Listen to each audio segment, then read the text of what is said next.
বাংলাদেশের প্রথম প্রধানমন্ত্রী শহীদ তাজউদ্দিন আহমেদের ছেলে ও সাবেক স্বরাষ্ট্র প্রতিমন্ত্রী তানজিম আহমেদ সোহেল তাজ আবারও বিয়ে করেছেন। পাত্রীর নাম শিমু, যিনি আয়রন গার্ল হিসেবে পরিচিত।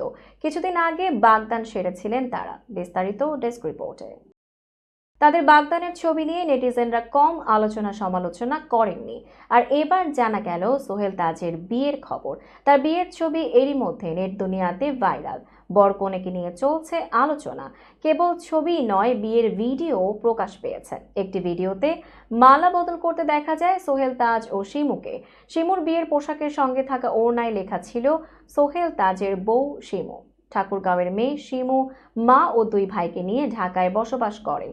দীর্ঘদিন ধরে একসঙ্গে কাজ করার সুবাদে সোহেল তাজের সঙ্গে তার সখ্যতা গড়ে ওঠে। তারই ধারাবাহিকতায় উভয় পরিবারের সম্মতিতে বিয়ে বন্ধনে আবদ্ধ হওয়া। প্রসঙ্গত, 2001 সালে নির্বাচনে কাপাসিয়া থেকে সংসদ সদস্য নির্বাচিত হন সোহেল তাজ। 2008 সালে একই আসন থেকে সংসদ সদস্য হন।